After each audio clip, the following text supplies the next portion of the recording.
This is your daily briefing. You're most welcome to it. Thank you so much for the response to yesterday's tape.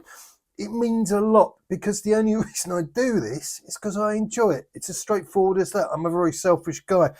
I made a kind of schoolboy error. I replied to one of you yesterday because there was a bit of fair negativity because, what a surprise. I've been out of the game for a while.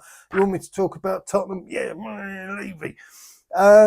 But he needs to prove himself. That's the reality, and that's why that tape was about trust.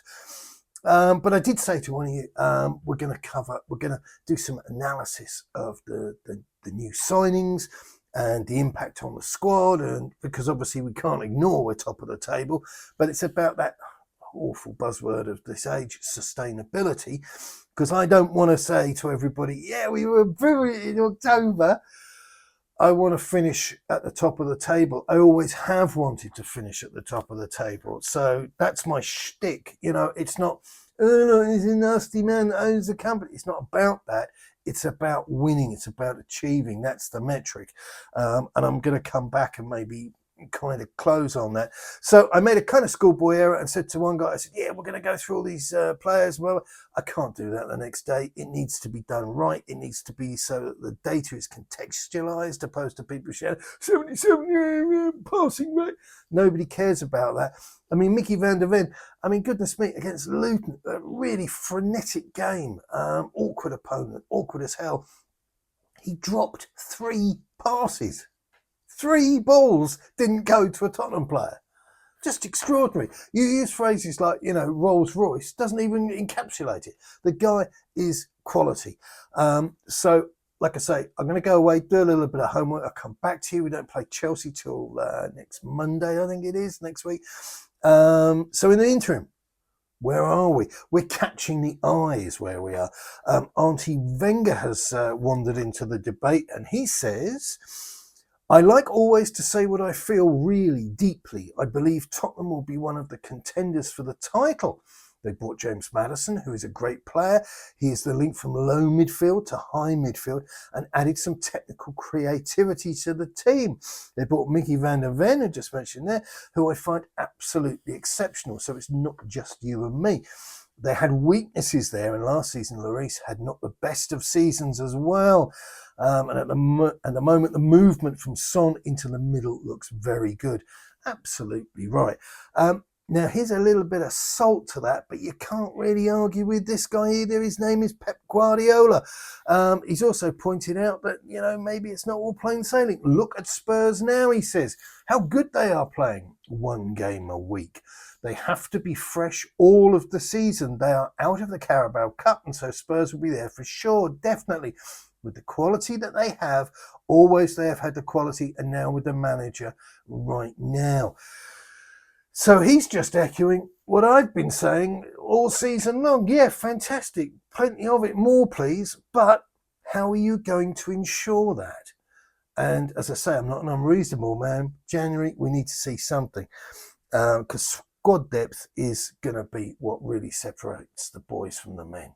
Dejan Kulusevski, he's a happy chappy. We've got quotes here via Fabrizio Romano. 23-year-old tells us, Postecoglou, excellent manager. He speaks about life stories, not just about football.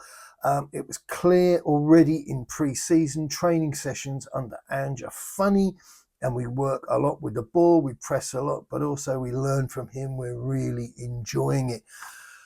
All I can tell you is I'm very happy for you. I'm so happy. My heart soars like a hawk. But the reality is I don't care. I really don't care. I want to win. And if you're getting cuddles and light and balloons and, you know, warmth from people, that's fantastic. But it needs to be converted into something.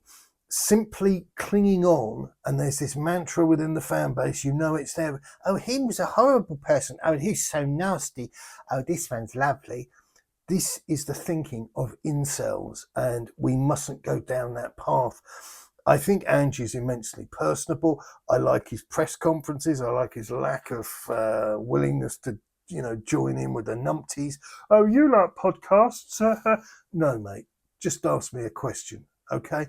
I think he's a good guy, but my relationship with this football team isn't about falling in love with people, okay? Newsflash, it's a football team. If you want to find a bigger Spurs fan than me, be my guest. But shouting on Tottenham and I've fallen in love with a coach just isn't going to cut it, I'm afraid. So anyway, moving on. Tottenham are keen on signing Real Sociedad midfielder Brais Mendes. Report from Lloris, which is always a bit moody, but there's a good thing coming. Claims that Tottenham are at the forefront of negotiations on the transfer chase. The 26-year-old has emerged as a main target of the Lily Whites. What I'm going to tell you here is that, yes, the guy scored 5 goals. He's had 5 assists. But the point being is that for a 26-year-old valued at a mere 30 million euros, we have to, again, widen the lens. It's not a lot of money. Even if we had him for a couple of 3 years, you're looking at like 12 million quid a season or something like that. And we've got Manor Solomon and we've got the African Cup of Nations.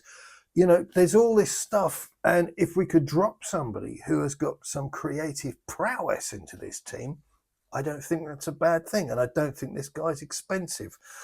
And a closing note for you here. Real midfielder Toni Kroos has been linked with a move away from the club at the end of the season. The 33-year-old, and then I stopped reading. He's too old. And he's going to come. I know the Bundesliga is coming for a lot of criticism with the business of Kane going over and setting out a light. Good luck to him, incidentally. Nothing personal against you. I wish you and your family well. But look, come on, 33-year-old coming from the Bundesliga. It's not going to happen. It doesn't have, even for Daniel Levy, that sort of Gareth Bale cachet going for it. So that's it for now. As I say, working on the team thing, I shall try, if it's plausible, to bring you a daily update, a daily briefing even. But in interim, thanks very much and keep it Tottenham.